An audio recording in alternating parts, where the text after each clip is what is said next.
ನಾನು ಇಷ್ಟು ದಿವಸ ಮ್ಯಾಚ್ ಗಳನ್ನ ನೋಡಿದ್ದೆ, ಇಂತ ಮ್ಯಾಚ್ ಯಾವತ್ತೂ ನೋಡಿದ್ದಿಲ್ಲ. ನಮಸ್ಕಾರ, ಮಿನಿ ಲಾಗ್ಗೆ ಎಲ್ಲರಿಗೂ ಸ್ವಾಗತ.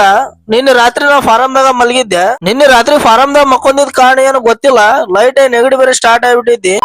ಫಾರಂ ನಿಂತ್ರ ಬಂದು ಒಂದ್ ಸೆಕೆಂಡ್ ಮನಿ ಕಡೆ ನಿಂತಿದ್ದಿಲ್ಲ, ಕೆಲಸ ಐತ್ ಬಾ ಅಂತೇಳಿ ಇವ್ರ ಹಂಗ ಎಳ್ಕೊಂಡ್ ಹೋದ್ರು. ಬಂದು ಮೆಲ್ಕ ಹೊಂಟಿದ್ವಿ, ಹೋಗೋದಾರ್ಯಾಗ ಪೈನಾಪಲ್ ಬಂಡಿ ನೋಡಿದ್ವಿ. ನೋಡಿ ಬೆಳಗ್ಗೆ ಬ್ರೇಕ್ಫಾಸ್ಟ್ ಬೇರೆ ಮಾಡಿದ್ದಿಲ್ಲಲ್ಲ, ಜ್ಯೂಸ್ ಅವ್ರ ಕುಡ್ಕೊಂಡ್ ಹೋಗಮ್ಮ ಅಂತೇಳಿ ಗಾಡಿ ಸೈಡ್ ಹಾಕಿ ಮುಂದ್ ನೋಡ್ಕೊಂಡ್ ಜ್ಯೂಸ್ ಕುಡ್ಕೊಂಡ್ ನಿಂತೀವಿ ನಾವು. ಇವ ಹಿಂದಶಲಿ ಮೆಲ್ಲಕ್ ನಡ್ಕೊಂಡ್ ಬಂದ್ಬಿಟ್ಟ. ಅಲ್ಲಿಂತ್ರ ನಡ್ಕೊಂಡ ಮೆಲ್ಲಕ್ ಗ್ರೌಂಡ್ ದಾಗ ಎಂಟ್ರಿ ಕೊಟ್ಟವ. ಅವಾಗ ಗೊತ್ತಾತ್ ನನಗ ಕ್ರಿಕೆಟ್ ಆಡಕ್ ಕರ್ಕೊಂಡ್ ಬಂದಾರ ಇವ್ರ ಅಂತೇಳಿ.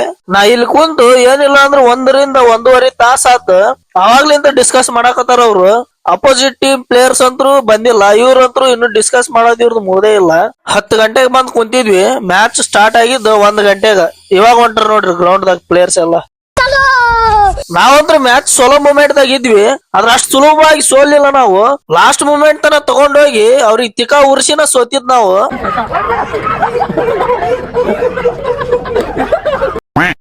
One hour later.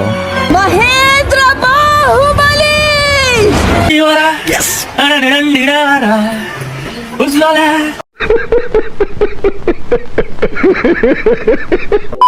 ಮ್ಯಾಚ್ ಎಲ್ಲ ಮುಗಿಸ್ಕೊಂಡು ಮನಿಗ್ ಹೋಗ್ಬೇಕಂತೇಳಿ ಹೊರಗ್ ಹೊಂಟಿದ್ವಿ. ನಮ್ ದೋಸ್ತ ಬೇರೆ ಹ್ಯಾಟ್ರಿಕ್ 6 ಹೊಡೆದಿವತ್ತ, ಬಾಳ ಸುಸ್ತಾಗ್ಬಿಟ್ಟಿದ್ದ. ಗಾಡಿ ಎತ್ತಕ್ಕೂ ಶಕ್ತಿ ಇದ್ದಿಲ್ಲ, ಬೆಳೆಸಿ ಬಿಟ್ಟವ ಗಾಡಿ ಎತ್ತಕ್ ಹೋಗಿ. ಮತ್ತ ಪಾಪ ಅಂತೇಳಿ ಗಾಡಿ ತಗೊಂಡು ನಾವ ಹೊಡ್ಕೊಂಡು ಸೀದಾ ಊರಿಗ್ ಬಂದ್ವಿ.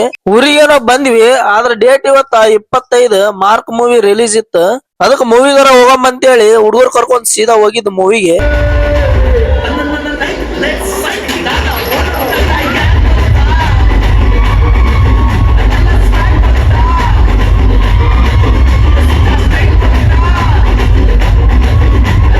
ಮೂವಿ ಎಲ್ಲ ನೋಡ್ಕೊಂಡು ಇವತ್ತಿನ ವ್ಲಾಗ್ ನ ಕಂಪ್ಲೀಟ್ ಮಾಡಾಕತ್ತೀನಿ. ಮತ್ತೆ ನೆಕ್ಸ್ಟ್ ವ್ಲಾಗ್ ದಾಗ ಸಿಗ್ತೀನಿ. ಬಾಯ್.